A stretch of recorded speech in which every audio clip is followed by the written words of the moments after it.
Assalamualaikum warahmatullahi wabarakatuh. Bismillahirrahmanirrahim. Tabarakalladzi nazzala al-furqana ala 'abdihi liyakuna lil 'alamina nadhira. Allahumma shalli wa sallim wa barik ala sayyidina Muhammadin wa ala alihi wa sahbihi asma'in, amma ba'du. Yang sangat kami hormati Staf Khusus Menteri BUMN Bapak Arya Sinulinga. Ini ada Pak Aryo, ada Pak Bima, dan ada beberapa pejabat dari BUMN, juga teman-teman dari BUMN, semua pekerja, semua yang ikut menangani BUMN yang saya hormati. Di sini juga ada PJ Bupati Rembang yang saya hormati, Bapak Imam. Saya ini tidak tahu kalau Pak Aryo itu pejabat BUMN. Tahunya saya itu pengikut Gusme. Jadi ini bagian dari ya agak-agak kecelakaan itu. Jadi nggak mau khataman sendiri, nyuruh orang lain khataman. Itu khas pejabat itu.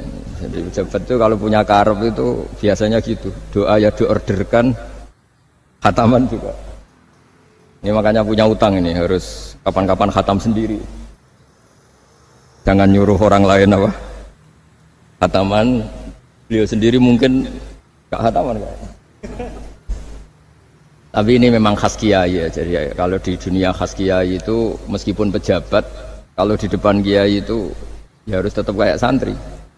Beliau beberapa kali ke sini dan tidak dengan status sebagai pejabat, sebagai santri. Saya tadi ngasih tag atau takbir dalam bahasa pondok supaya nanti diserahkan kepada putra-putra Gusmi bahwa tradisi yang beliau lakukan itu sudah benar sesuai referensi atau rujukan-rujukan kitab yang ada di beberapa pesantren. Saya sedikit cerita tentang hubungan pejabat dan kiai. Dulu Imam Malik itu ngarang kitab namanya Al-Muwatta. Itu dikarang 16 tahun. Jadi bisa dibayangkan, dikarang orang yang sangat alim, masih ngarangnya dalam waktu 12 tahun. Ditirakati, disolati, diteliti, diulang lagi sampai 16 tahun. Saking populernya kitab itu, seorang presiden, kalau dulu era khilafah ya, itu minta supaya Imam Malik datang ke istana mengajarkan Al-Muwatta ke putra-putra Harun Ar-Rasyid. Ini saya agak muji sisi benarnya Pak Aryo. Apa kata Harun Ar-Rasyid ketika didatangi ajudan presiden?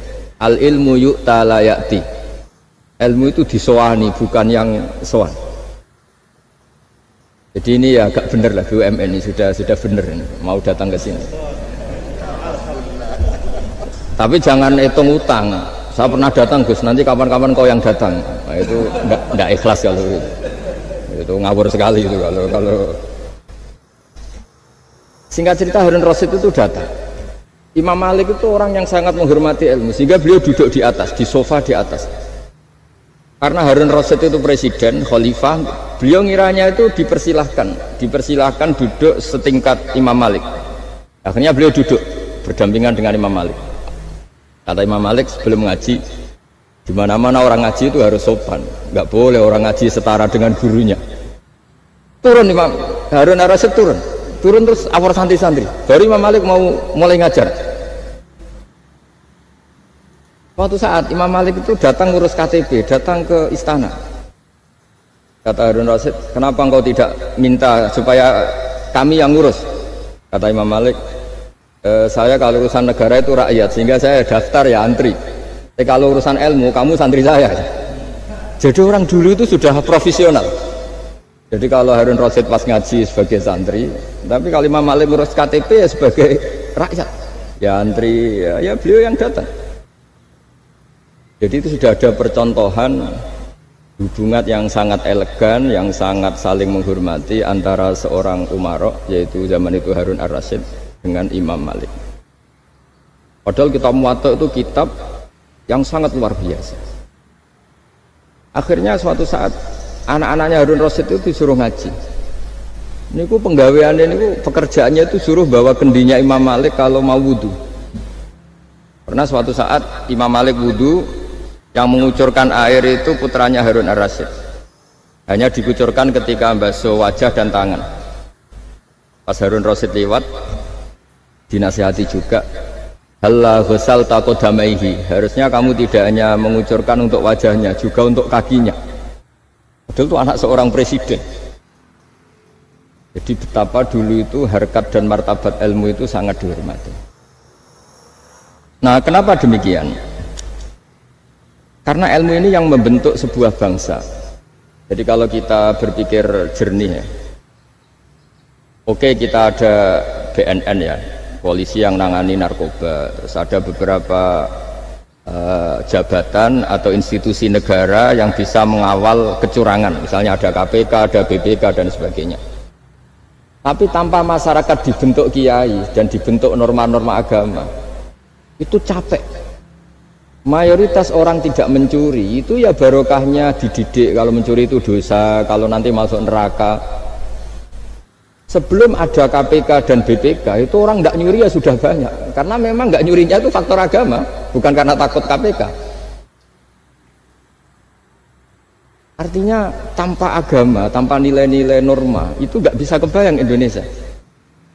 Karena orang nanti nggak maksiatnya atau nggak salahnya itu takut aparat, bukan takut Tuhan.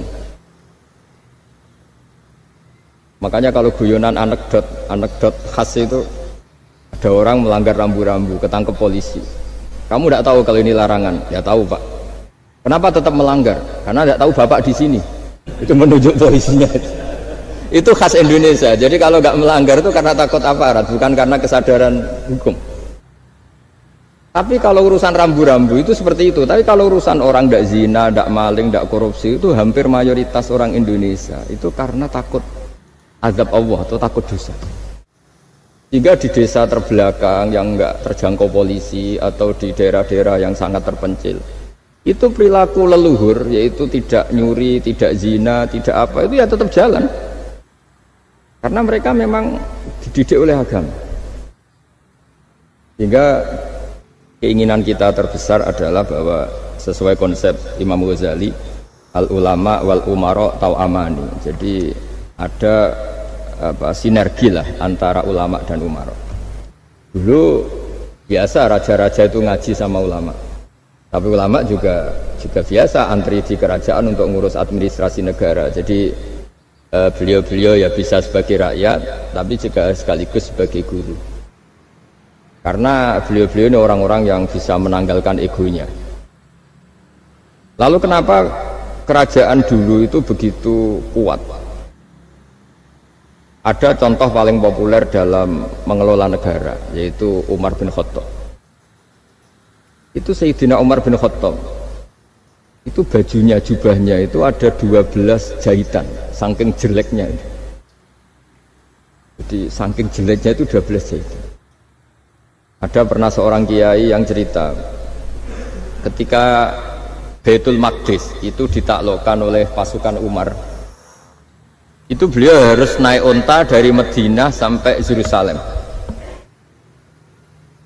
Karena kerajaan yang ditaklukkan itu membayangkan Umar itu seorang presiden, seorang khalifah, pasti wah.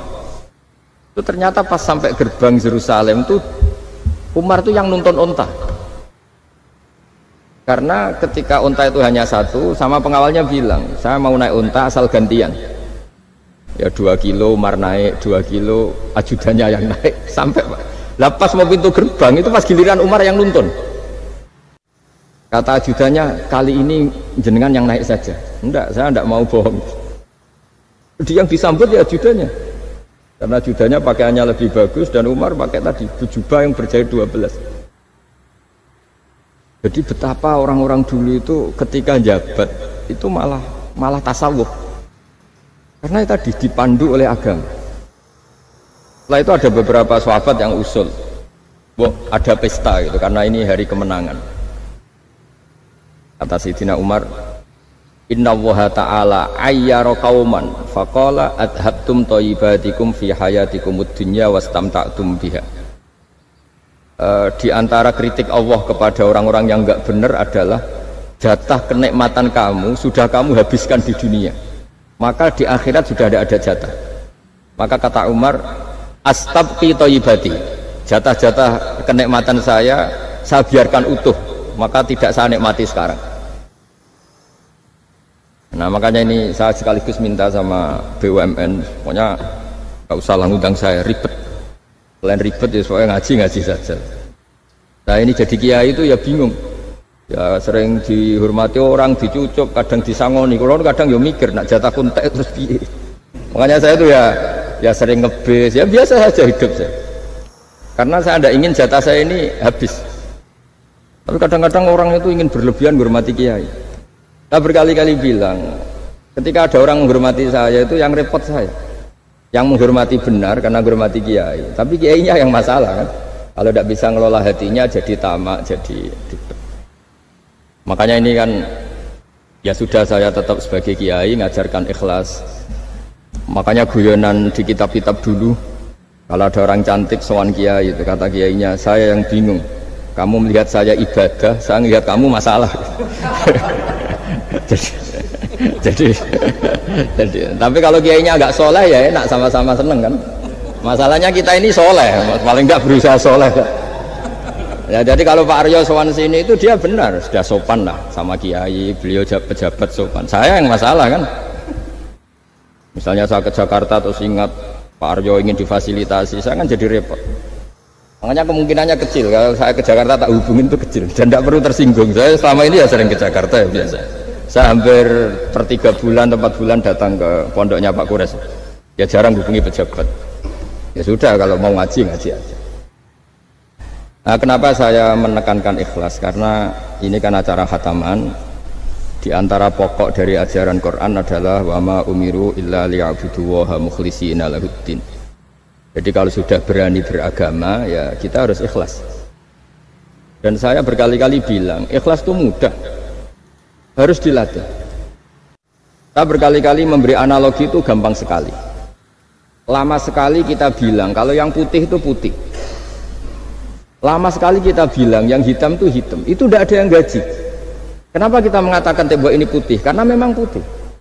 Kenapa orang mengatakan peci itu hitam? Ya karena memang hitam. Itu tidak ada yang gaji dan semuanya ngomong seperti itu. Pas Anda ngomong Allah itu Tuhan, minta masuk surga. Pas hubungan dengan Tuhan itu selalu tidak ikhlas. Padahal kita biasa ngomong hakikat ini ikhlas. Kita ngomong tembok ini putih ikhlas, ngomong peci hitam itu. Pas ngomong kalau Allah itu Tuhan, minta surga. Padahal bedanya apa? Artinya sama-sama ngomong mengatakan sesuatu yang nyata. Jika saya berkali-kali bilang dan ini akan saya kampanyakan sampai saya mati. Di antara gejolokan Allah sama orang soleh. Jadi orang soleh itu nanti juga digojlok sama Allah. Kenapa kamu nyembah saya? Karena saya ingin masuk surga ya Allah. Yang satu ditanya, kenapa kamu nyembah saya? Karena saya takut neraka ya Allah. Berarti kalau saya tidak bikin surga, tidak bikin neraka, kamu tidak nyembah saya. Ya udah gitu, Gusti tempat nyembah jenengan. Tapi kadung kliwat alasannya itu. Makanya saya itu tidak pernah bilang ke anak saya gini, kamu harus syukur karena bapak dapat pekerjaan. Tidak pernah saya. Kamu harus syukur bapak punya uang, tidak pernah. Nanti syukurnya nunggu bapak punya uang. Kalau nggak punya uang nggak bapak, ribet. Maka ini yang bupati, yang pejabat tidak usah syukuran bapak naik pangkat, bapak direktur BUMN. Nanti kalau enggak sudah pensiun sudah, syukurnya hilang. Nah, karena ini kan ngaji sama kiai ya, saya ajarkan khas kiai. Nah sampai sekarang ya tidak nikmati kebesaran nama saya atau apa, karena tadi memang harus dilatih. Kalau kita bisa mengatakan putih itu ikhlas, tanpa tekanan, tanpa imbalan. Kenapa pas mengatakan Allah Tuhan harus minta surga? Padahal Allah itu tetap Tuhan meskipun tidak menciptakan surga dan neraka. Nah dari pemahaman seperti ini para mufassir itu tahu kualitas kalimat fattaquni ya ulil albab, takutlah kepada saya. Jadi kualitas kata fattaqun naro sama fattaquni itu bagi orang-orang hakikat lebih takut kalimat fattaquni. Kata orang-orang tasawuf neraka itu nanti, itu pun kita tidak mesti masuk. Tapi kalau Allah sekarang pun sudah ada. Jadi kalau cara berpikir orang tasawuf gini, ini karena Pak Bima mesti gak pernah belajar tasawuf, karena belajarnya nyari uang, jadi makanya ini tak ajari cari tasawuf. Tadi sudah tak gojlok. Harus ngapalkan Quran katanya. Kalau cara berpikir tasawuf itu gini. Surga dan neraka itu muajjalah, itu nanti. Kamu nyembah Allah ingin masuk surga. Takut menghindari maksiat atau takut sehingga tidak maksiat karena takut neraka. Dan surga itu simbol ridhonya, neraka simbol bencinya, sukhtunya Allah. Kata orang-orang tasawuf cara berpikir, Allah itu sudah ada sekarang, mulai dulu sampai sekarang Allah sudah ada. Kalau Allah sudah ada berarti Allah sekarang ya bisa berstatus ridho ke kamu atau berstatus benci ke kamu. Kenapa takutnya nanti? Wong Allahnya sekarang kok takutnya? Ya sekarang juga. Kamu harus amal tuh nakdan. Nakdan tuh cash. Allahnya ada sekarang, ya ibadahnya harus ada sekarang. Makanya kata orang-orang tasawuf, andaikan Allah tidak bikin surga atau neraka, ya saya tetap nyembah karena surga itu simbol ridhonya. Bahwa surga itu nyata ada, ya nyata ada. Dengan segala fasilitasnya itu nyata ada. Tapi bahwa surga itu tetap kamu masuk surga karena cari ridhonya Allah.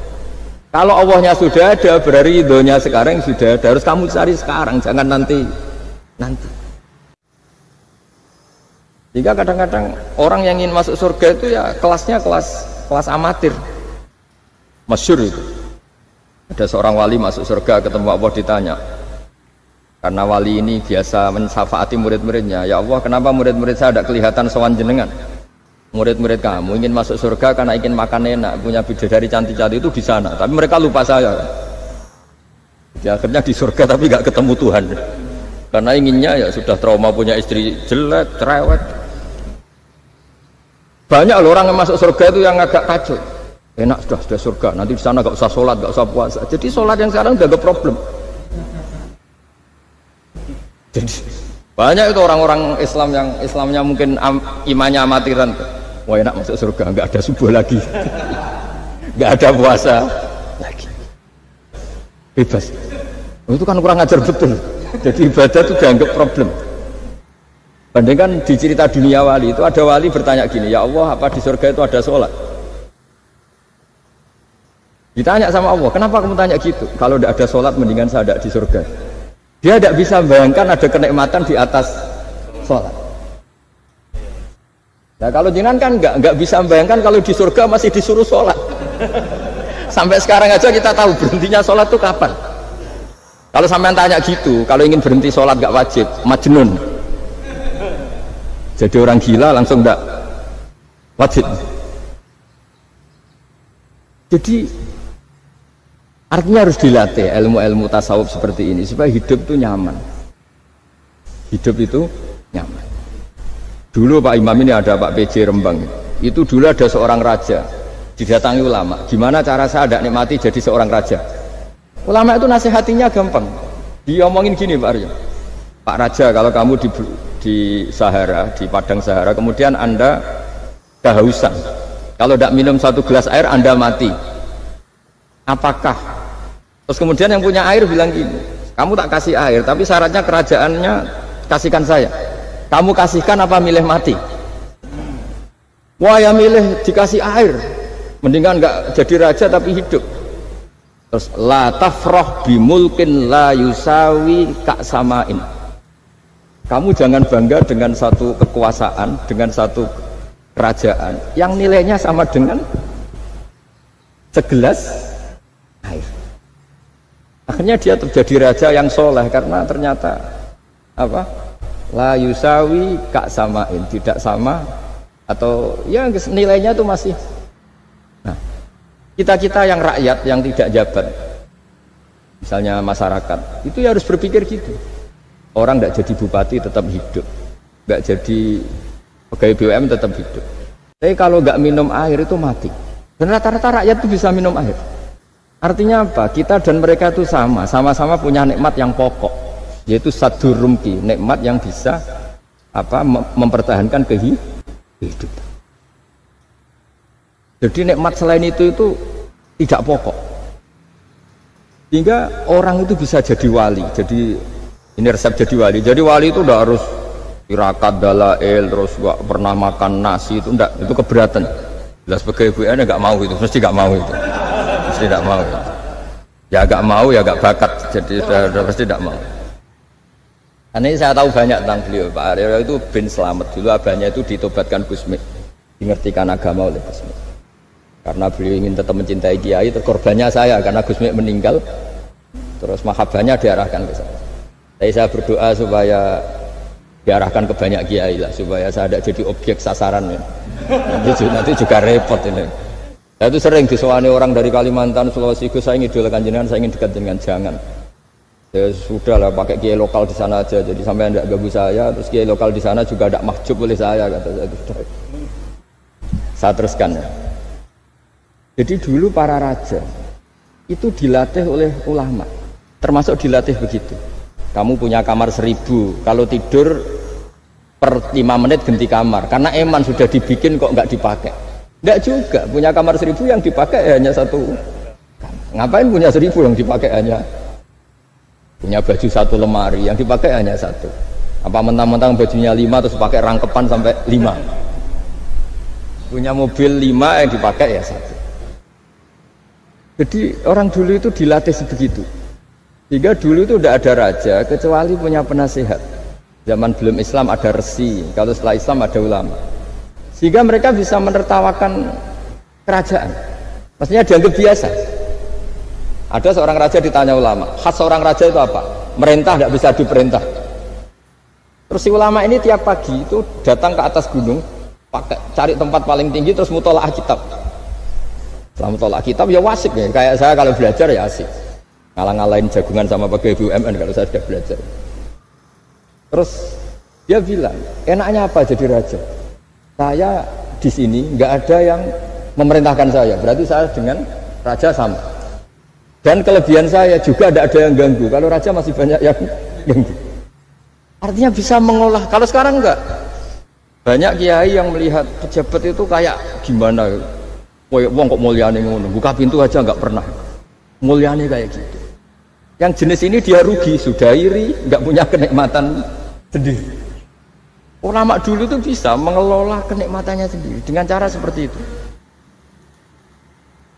Makanya masyhur Sayyidina Ali itu kalau malam itu diantara sebab beliau tambah dekat sama Allah. Itu diantara wiridannya itu bukan kayak wiridan kita itu enggak. Wiridannya begini. Ya Allah, kafani izzan an takuna li rabban wa kafani fakhran an akuna laka abdan. Kita sebagai manusia ini sudah sempurna, punya Tuhan engkau. Tuhan yang maha dahsyat, maha top. Kayak apa nyesalnya saya kalau punya Tuhan yang hanya sebuah batu, hanya pahatan batu, atau Tuhan yang mati, atau Tuhan yang kelaparan. Wa kafani fakhran an akuna laka abdan, dan saya ini bangga karena jadi hambamu. Jadi orang dulu itu nyembah Allah itu tidak harus dengan kalimat subhanallahu akbar, tapi punya kesimpulan yang menjadikan mereka ini nyaman dengan Allah. Abu Yazid Al-Bustami itu diangkat jadi wali setinggi-tingginya, itu diantaranya itu kalau wiridan bilang gini, ya Allah, kenapa engkau ngasih makan saya, ini aneh. Kenapa engkau ngasih minum saya, itu aneh. Di mana-mana orang memberi itu ada kepentingannya. Misalnya majikan bayari karyawan karena ada kepentingannya. Malah kalau di fikih itu agak absurd. Fikih itu hubungan suami istri itu agak kacau kalau dalam fikih. Lelaki itu tidak wajib nafkah istrinya kalau tidak ngasih. Jadi kayak agak-agak transaksi. Dan istrinya punya hak nggak mau diajak kalau nggak dikasih nafkah.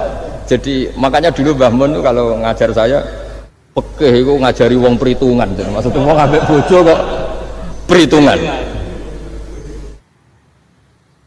Tapi di mana-mana hubungannya orang itu begitu.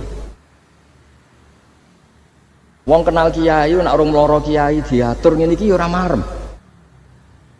Singkat cerita Bu Yazid itu tuh, ya Allah engkau zat yang luar biasa, engkau tidak butuh saya tapi ngasih saya. Ini fenomena aneh. Di mana-mana orang ngasih itu ada kepentingannya, apalagi pilkada. Wah itu tambah banyak kepentingannya. Artinya dia bisa mensifati Allah dengan cara yang nggak kebayang orang lain. Allah itu tidak butuh kita, tanpa kita sudah jadi Tuhan, tapi ngasih kita. Apa ya Allah alasan kau mengasihi saya? Wong saya engkau tidak butuh saya. Di mana-mana orang ngasih itu kan karena butuh.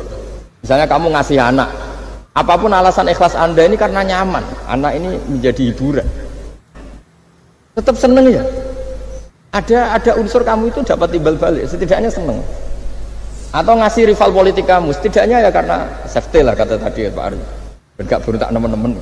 Pokoknya ada kepentingan. Tapi Allah ini zat yang nggak punya kepentingan, kemudian tetap ngasih. Dari situ terus dia punya cara mencintai Allah.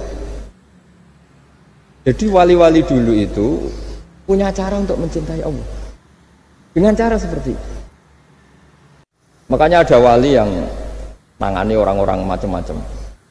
Kayak Gus Mek itu masyhur, beliau nangani orang fasik, orang macam-macam. Dulu itu ya ada seorang wali itu jadi wali karena beli narkoba. Tapi bukan untuk diminum, untuk dimusnahkan.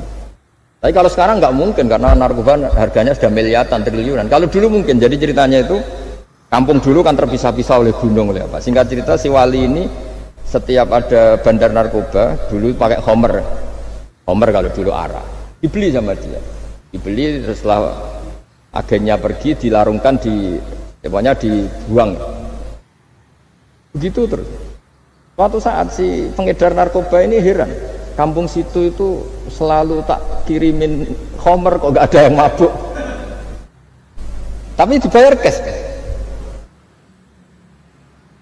Malah si orang ini meninggal wangi. Ternyata dia tidak ingin kampungnya itu mabuk sehingga dicegat di jalan supaya homer ini tidak sampai ke kampung. Nah, sekarang kan tidak mungkin narkoba semahal itu.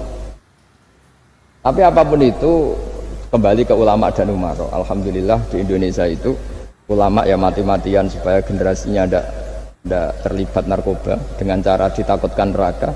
Umaro juga melakukan itu dengan cara ditakutkan penjara. Ini yang kita sama-sama ulama wal umaro apa? Tahu aman. Kita kerjasama dengan kapasitas masing-masing. Jadi penting sekali ngaji seperti ini supaya kita tahu bahwa khazanah-khazanah kita tentang dekat sama Allah itu macam-macam. Ini khusus ijazah ini sama Pak Bima Pak Aryo itu. Dulu Ki Hamid Pasuruan terkenal wali.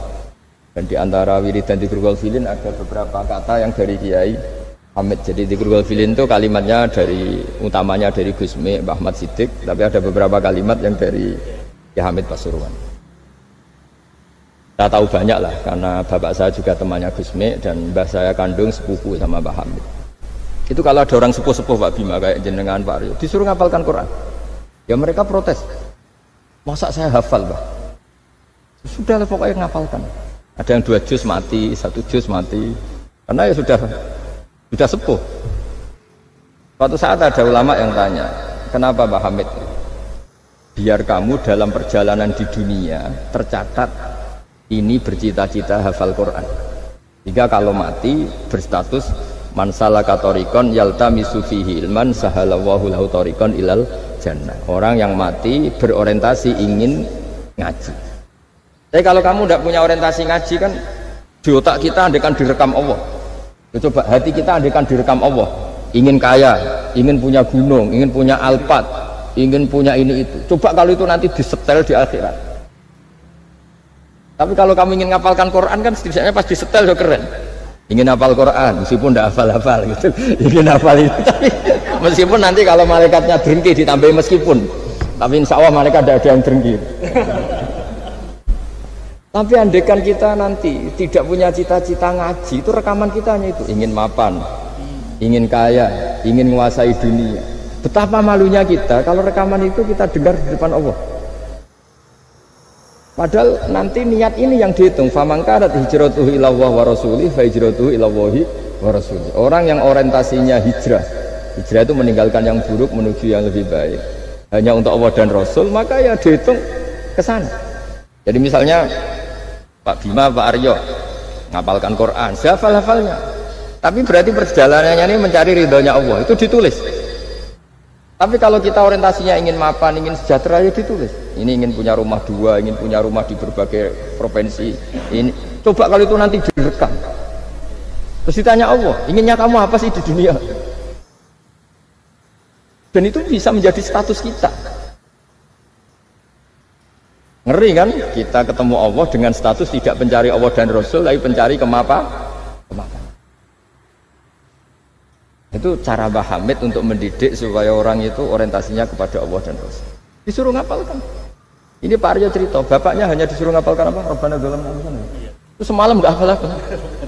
Dan alhamdulillah nggak hafalnya ditiru anaknya. Susahnya kemarin pas ngaji sama saya di kamar saya punya kantor di depan rumah saya. Ya nggak hafal apa.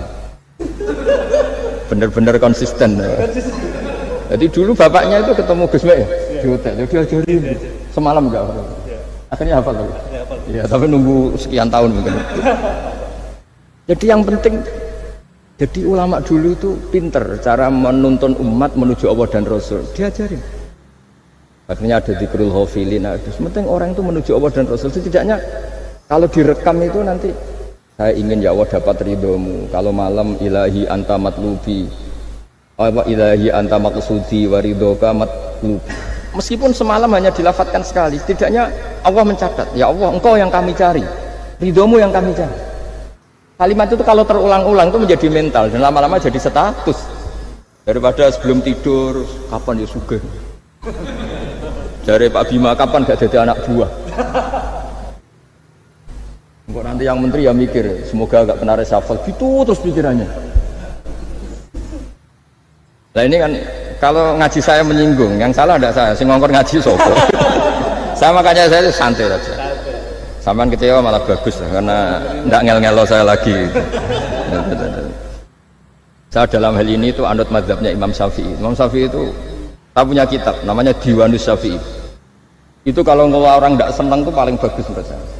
Pak Imam Syafi'i separuh kampung tidak senang jenengan. Ya bagus lah. Kalau nggak senang tidak akan utang duit, nggak pinjam mobil. Oh nggak senang itu kan nggak mungkin pinjam uang. Saya pernah ketemu seorang bupati, cerita ini tidak perlu saya sebut, bupati aktif. Setelah saya cerita ini, terus saya ingin ketemu jenengan empat mata. Setelah ketemu saya lucu. Saya akan cerita. Di antara wasiat bapak saya itu unik Pak. Ngelola wong gedeng enak, sing ribet itu ngelola wong seneng. Jadi ngelola orang benci itu mudah. Yang ribet itu ngelola orang seneng. Itu mahal sekali. Itu dulu saya tidak paham. Bareng kenal wong seneng ngel-ngelno. Nah sing ra seneng kan sudah selesai. Akhirnya Imam Syafi'i itu separuh kampung ini tidak seneng jenengan. Ya bagus lah. Mereka tidak akan utang saya, minta tolong saya. Artinya orang dulu itu jadi yang seneng dikelola untuk teman kebaikan, yang nggak seneng dianggap menjadi harga itu murah. Singkat cerita terus bupati ini datang ke saya cerita. Yang jelas nggak bupati Rembang, ya ada cerita di bawah beduk cerita. Iya Gus, rival politik saya ketika saya kalahkan itu selesai. Mitra politik nanti saya kira barbar. Jadi orang dulu itu segampang itu ngelola kehidupan. Artinya yang seneng ya penting, kita butuh mitra. Yang gedeng ya nggak apa-apa lah. Barokahnya gedeng itu tidak ganggu anda kan. Asal sing gedeng aja dukun sandat ribet itu kalau nanti. Ketika Imam Syafi'i diceritain orang yang tadi nyium tangan jenengan, yang sama jenengan diluk hormat, di luar itu memaki-maki jenengan. Kata Imam Syafi'i, baguslah, berarti saya wibawa, di depan saya tidak berani. Jadi beliau seenteng itu melihat dunia. Jadi orang dulu itu, makanya mereka gampang jadi wali, karena radhiyallahu anhum wa radu an. Jadi orang yang melihat Allah itu sudah ridho, ya sudah. Nabi Musa itu kekasih Allah, kalimullah. Itu orang Israel, itu yang gedeng yang ngel-ngel, no? Yang seneng yang ngel-ngel, no? Malah paling ribet kalau ngadepi orang Israel. Singkat cerita Nabi Musa itu bilang gini, ya Allah kasih saya ijazah, yang dengan ijazah itu orang terbungkam semua, tidak bisa ngeritik saya, tidak bisa mencibir saya, tidak bisa ngata-ngatain saya. Jawabnya Allah itu lucu, ya Musa hadza syai'un lam asna'hu li nafsi fa kaifa asna'hu bika. Aku pangeran sing salah paham akeh, pemen aku kuwi trimo nabi. Aku iku pangeran sing salah paham mbek aku akeh. Jadi saya ini Tuhan. Yang cara pandang tentang saya keliru itu saja banyak, apalagi kamu.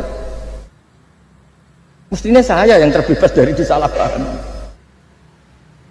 Padahal Nabi Musa aku iku pangeran, yo darani anak di bojo. Ono sing darane aku fakir, ono sing darane aku kikir, macam-macam. Orang Yahudi itu kalau rezekinya baru sempit itu bilang ini Tuhan kikir sekali. Sampai Laqad sami Allahu qala alladziina qalu innallaha faqih. Artinya pejabat juga gitu, kalau salah kebijakan juga dihujat. Ini tidak mensejahterakan rakyat. Itu kalau lapor Allah jawabannya gitu, kamu pejabat salah pahami ribet, saya Tuhan saja disalahpahami. Jadi orang dulu itu segampang itu ngelola hubungan dekat dengan Allah. Jadi pakai rasa. Jika Ki Hamid Pasuruan itu ijazah orang-orang sepuh, ada yang dikasih wiridan, disuruh menghafalkan, nggak hafal-hafal. Tadi nanti misalnya mati kok belum hafal, statusnya ini penghafal wiridan, kan bagus. Daripada ngapalkan saya ingin punya rumah kayak yang di Singapura, berarti Anda menghafalkan bentuknya, pernak-perniknya. Bila perlu Anda menghafalkan nomor arsiteknya siapa. Masa Anda hafal tentang cari ridhonya Allah, hafal bangunan milik orang lain, dan bayangkan punya. Kalau Anda mati pas seperti itu, berarti tujuan kamu ya untuk seperti itu. Itu famangkana hijratuhu ila dunya yusibuha aw imra'atin yang tihuha fa hijratuhu ila ma hajara ilaih. Jadi nanti kita mati itu distatuskan sesuai komitmen kita ingin apa, itu status kita. Jadi kalau kita ingin punya rumah mewah kayak yang di Singapura, kayak yang di Amerika, kayak di Eropa, itu terekam di otak kita, terus kita ngapalkan arsiteknya namanya siapa, itu di rumah mana, terus kita angen-angen ada arsitek yang kita bawa ke sana supaya niru. Untuk kita loh, untuk pribadi, nggak tahu saya kalau nanti untuk negara, nanti dibantah BUMN, untuk negara gimana, mungkin masih mendingan kalau untuk negara. Kalau untuk pribadi, singkat cerita akhirnya kiai-kiai dulu itu bikin gerakan hafal Quran sama orang-orang sepuh yang jelas secara lahir tidak akan. Tapi butuhnya adalah ini sudah punya perjalanan menuju ini. Menuju ini yang nanti menjadi status. Jadi misalnya Pak Imam ini PJ Rembang beberapa kali ngaji misalnya, satunya gitu. Ini ngaji sama Gus Baha, ini ngaji sama siapa. Ditulis, dan itu statusnya karena keinginannya memahami itu. Ya dunia sambil lewat saja. Tapi kalau kebalikannya, urusan dunia detail, arsiteknya siapa, bangunan gini habis berapa, kalau kurs rupiah berapa, untuk pribadi, itu detail. Pas urusan ngaji sekenanya, kadang sampai punya guru harian sesat apa nggak tahu, karena pas urusan akhirat sekenanya, akhirnya sedapatnya, ternyata ada guru, ada kiai tapi dukun. Saking sekenanya urusan akhirat, tapi kalau urusan dunia detail. Makanya banyak orang ditipu oknum ya, oknum yang sebenarnya agak kiai tapi ngaku kiai, sebenarnya dukun. Itu saya kadang ya senengnya itu betapa mereka diingatkan urusan dunia nggak pernah ketipu, kok urusan akhirat ketipu. Berarti apa? Urusan dunia detail, urusan akhirat nggak detail. Sampai dukun bermacak kiai saja tidak bisa nipu.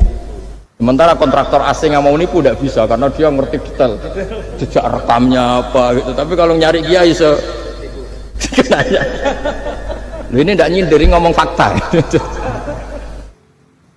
Cobalah itu diangen-angen lagi. Terus ini yang terakhir, ini khusus pada teman-teman saudara-saudara kita yang nangani khatamannya Gusme.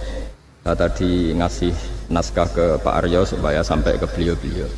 Saya yakin beliau-beliau sudah punya, tapi supaya ini tambah mantap bahwa kita saling menguatkan. Ini saya baca ya.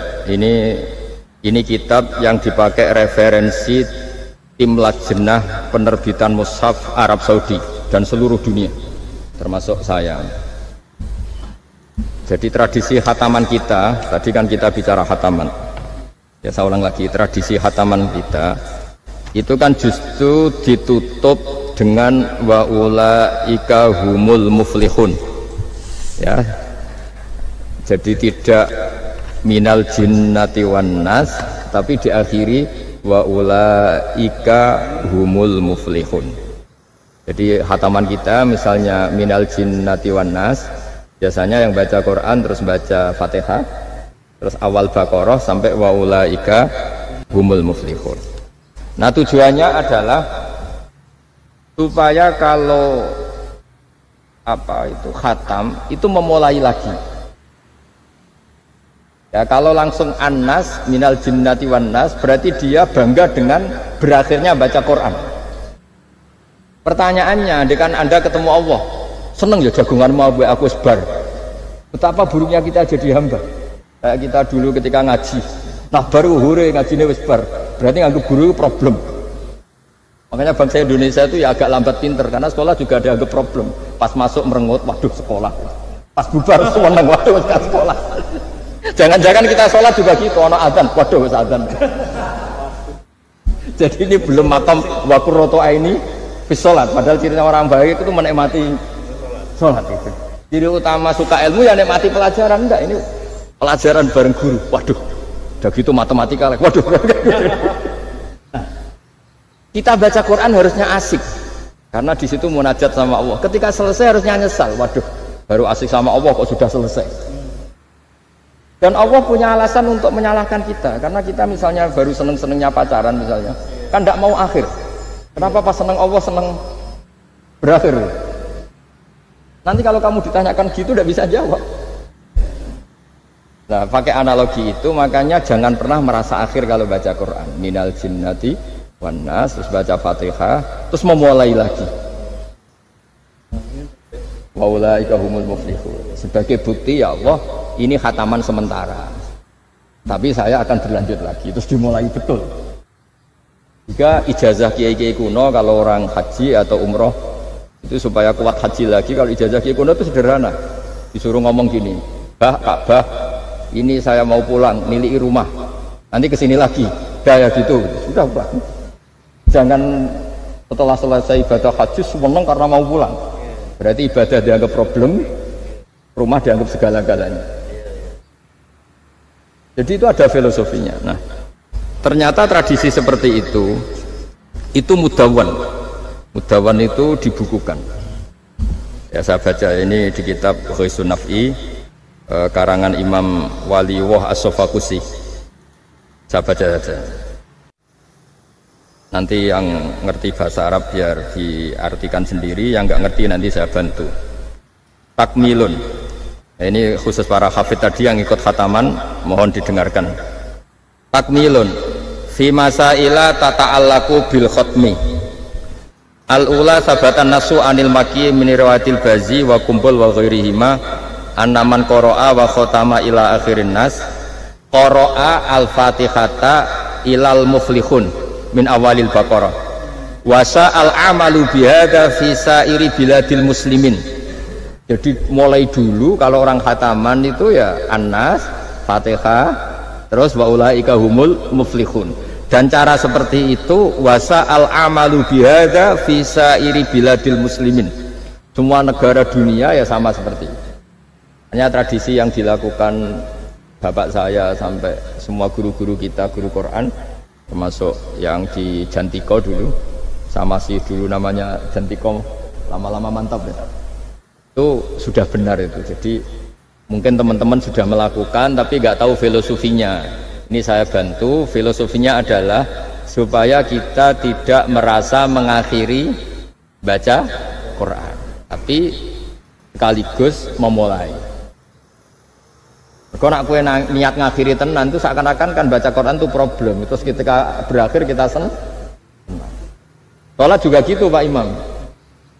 Yang menjadikan umatnya Rasulullah Shallallahu Alaihi Wasallam dijamin surga itu diantaranya cara sholat begini Pak Arya. Saya hafal hadisnya itu. Absyiru ya ma'syaral muslimin. Ini kata Rasulullah. Hari ini Jibril muncul dan memberi satu pengumuman yang sangat menggembirakan. Apa itu? Umatku berstatus, ya ini kata malaikat Jibril, umatku berstatus mereka itu fa'alu faridotan wantadharu ukhra, melakukan satu fardu selesai atau addu faridotan wantadharu ukhra. Jadi misalnya tadi saya sholat subuh, status saya ditulis oleh malaikat Jibril, Bah tadi sholat subuh, dan ketika saya ditanya, Hak kok jauh urip sampai jam 10, jam 11 ngenteni apa sholat duhur. Ketika sholat duhur selesai, orientasi saya ngenteni sholat asar. Begitu seterusnya. Hingga statusnya umatnya Nabi adalah addu faridotan wantadharu ukhra. Komitmennya adalah melakukan satu fardu dan menunggu yang lain. Berarti kita dihimpit di dua kebaikan. Kebaikan sudah kita lakukan dan kebaikan yang lain kita cita. Kita sekarang ngasih anak yatim. Di hati kita juga ingin mengasih lagi. Ngasih orang miskin juga gitu. Begitu juga kebaikan-kebaikan yang lain. Jika kita dihimpit di dua apa? Kebaikan yang kita lakukan dan kebaikan yang kita angankan ya, atau kita cita-citakan. Ya sudah begitu. Jika dengan cara seperti itu orang Islam itu nyaman.